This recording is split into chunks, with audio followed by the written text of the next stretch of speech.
An act of violence and vigilantism performed at night and typically in disguise. Jay Richardson, a Sebastian County state representative, has a great grandfather that was part of the group accused of night riding. Richardson knew about what happened in the catcher area for most of his life, but didn't know he was connected until he looked into it more.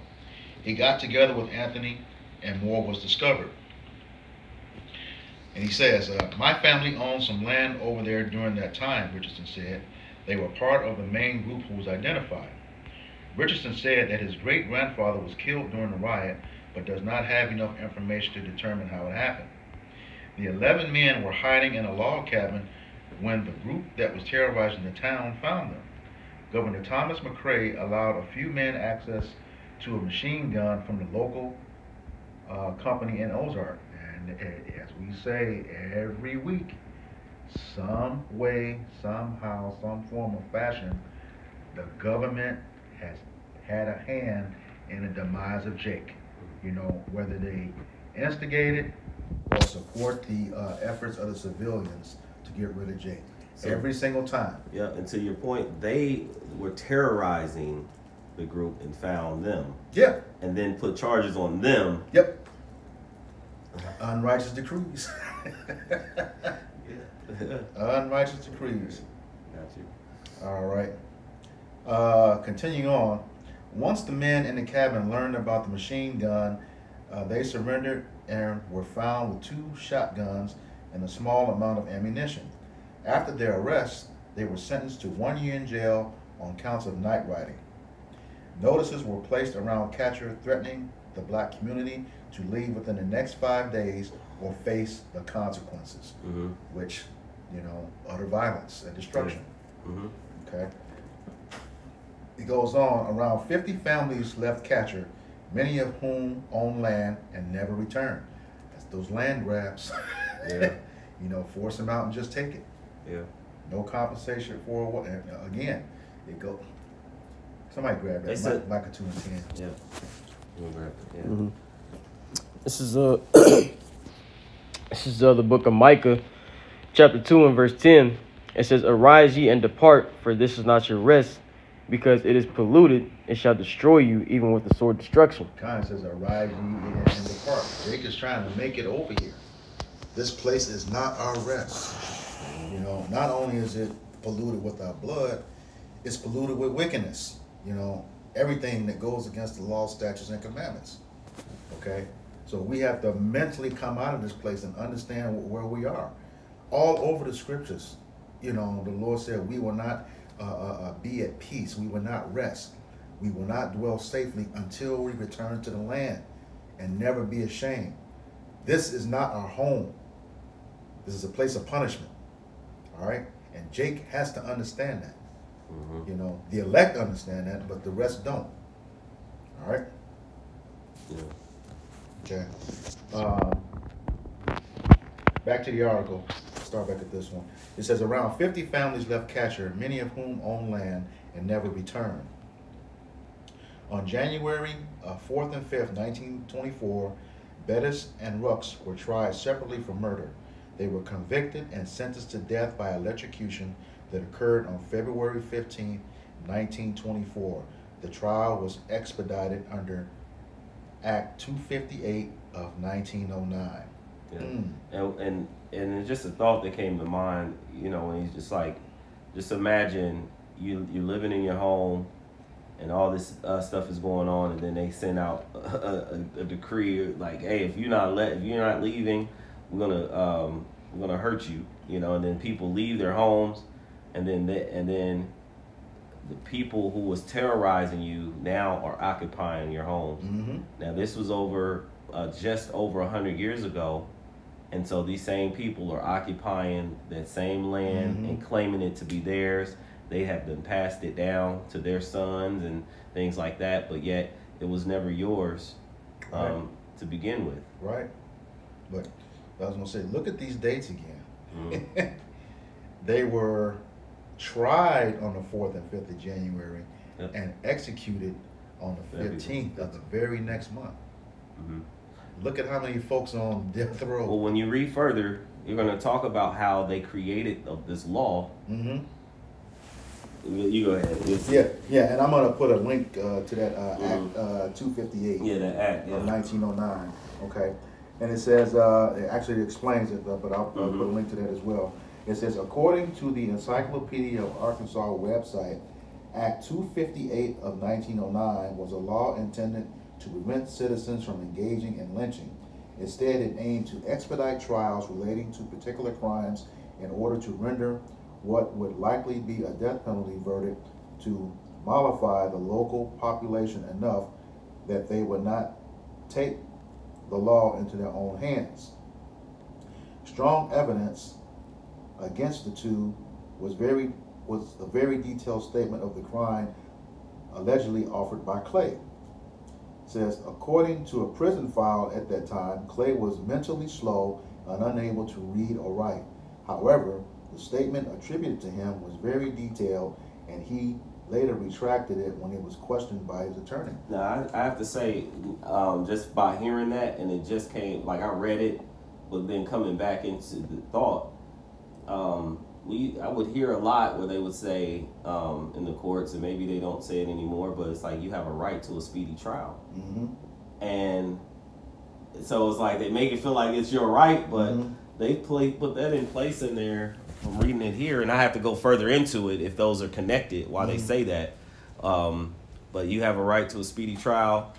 Would it be because of that law right there? Well, not only that too, we got to keep in mind, this article says this guy was mentally slow and unable to read or write. So he may have signed something that expedited his own death. Oh yeah, because it says it in there. Yeah, because they're talked about like he had a lengthy writing, and it was just like based off talking to him and knowing that he couldn't really read or write and he was slow, he couldn't have written that statement. Right. So or being able even to agree to it. Yeah. Like those contracts today, tricking people into stuff. That the fine print, as they say. Okay. Continuing on. It says, Clay was sentenced to hard labor at the state penitentiary for the rest of his life. In 1928, he was found dead from exposure in a field near a Cummings prison camp in southeast Arkansas. The digging up of black cemetery graves and the burning of those bodies seemed to embody the racial cleansing that was occurring not just physically, but also metaphorically, Anthony said. The white community was literally trying to destroy all traces of the black community that had ever lived there. Don't that sound like Esau from the very beginning? You know, to annihilate Jake. All right. Continuing on, like many stories from this time, including the Tulsa race riot and the Elaine massacre, the story of the Catcher riot is not well known by the general public, just like Black Wall Street wasn't. Okay. It says, I think there were a lot of things like this around the state that people aren't aware of, Richardson said, by design. Those things weren't publicized or made available for historical purposes. That's unfortunate because history is a benefit to all of us. And what are they trying to do now? Get rid of history. You know, you got two major books out there that chronicles, you know, the demise of Jake. One is called Without Sanctuary, and then the other one is called 100 Years of Lynching, and that's what we know. And then Precept. Isn't that critical race theory? Yeah. Also a part of that too? Yeah, hold it back. Mm-hmm.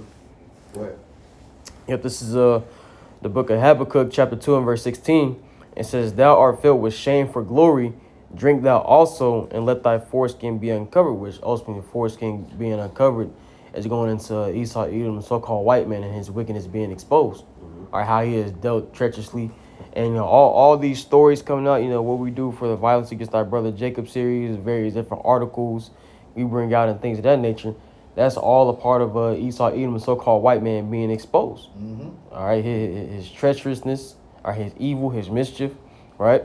It says, the cup of the Lord Yahweh's right hand shall be turned unto thee, and shameful spewing shall be on thy glory. At one point in time, you know, America, you know, was glorifying, man. But now with Esau Edom, so-called white man, and his wickedness being on Front Street, ultimately now shame is being seen upon him. And which is why he tries to cover up certain things in history. All right, tries to push forth this critical race theory. All right, tries to deny, certain acts that he's committed in the past. All right, towards you Israelites, man. All right, because that shame is being seen, man. And as our beloved Elder Malcolm always put, it's not theory. This is critical race facts.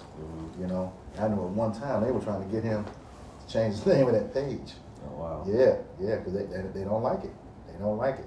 Snatching down videos. Yeah, precept. I know you probably ain't yours. Yeah. Oh, you said more? Yeah. Oh, okay. Oh, go ahead. Okay.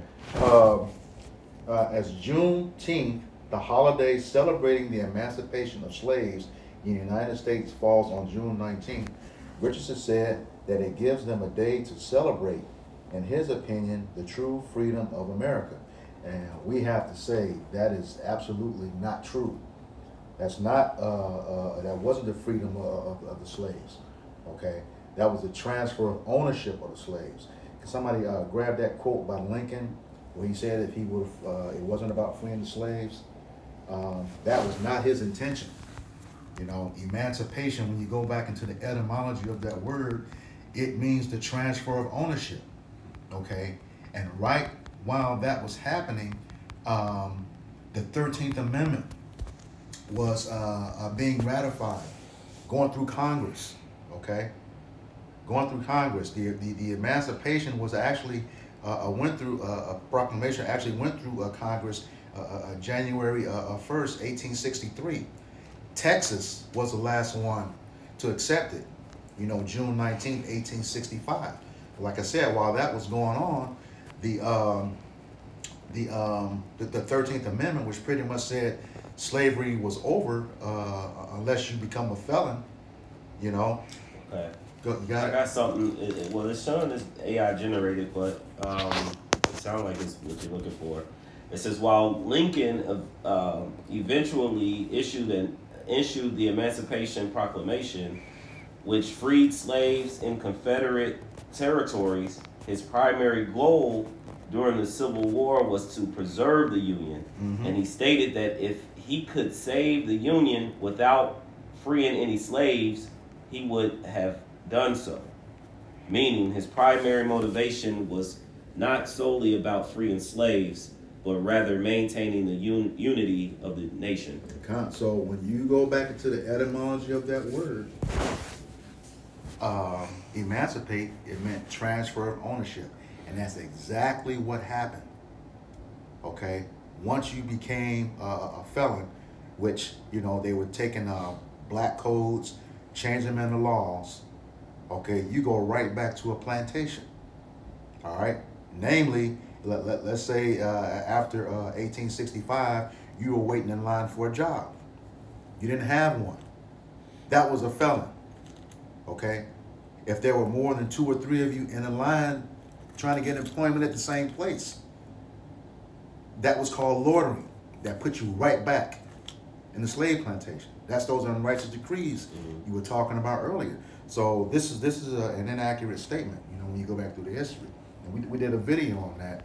A lot of brothers in GMS did videos on that this year for Juneteenth, false holiday. All right. Continue on. It says, we celebrate independence for similar reasons, but for African Americans, this is truly our Independence Day, Richardson said. And again, that's not true. This is, you know, we have no independence from this place.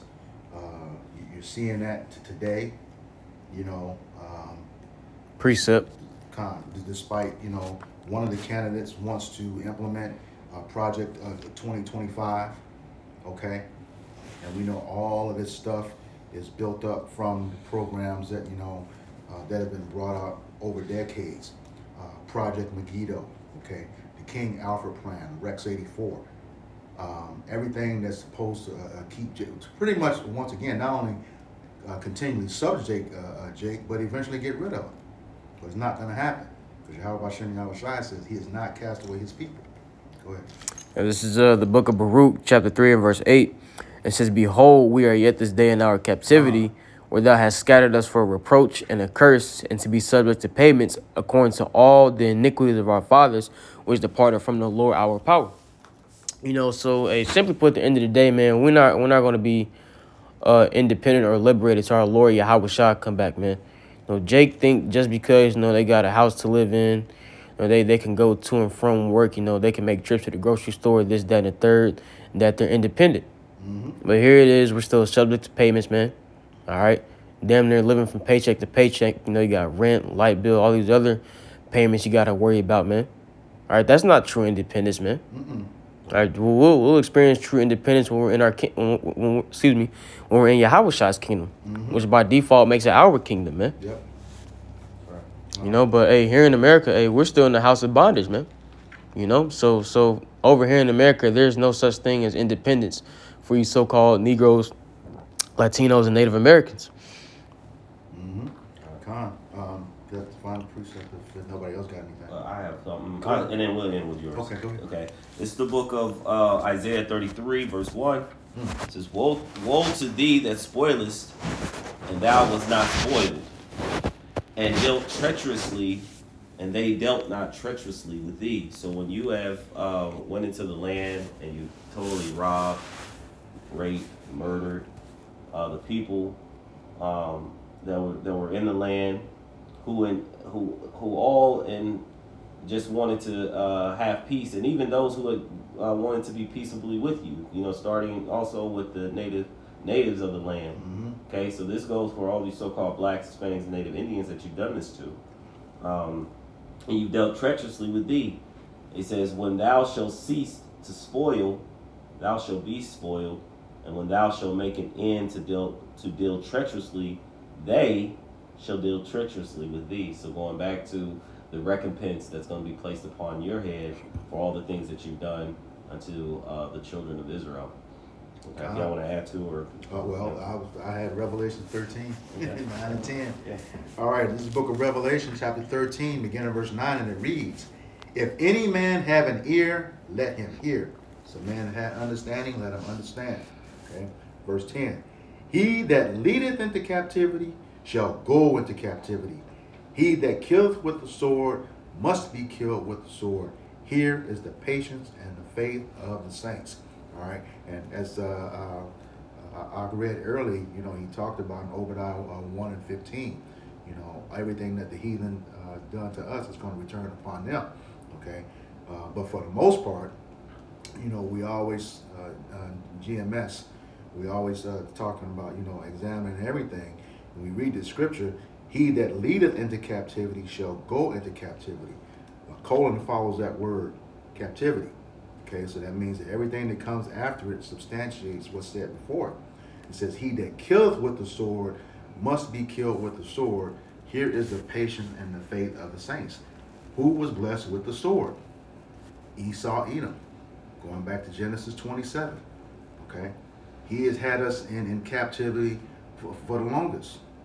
Okay, going all the way back to the Greeks. He came out during the Dark Ages, but came right back during the Renaissance period.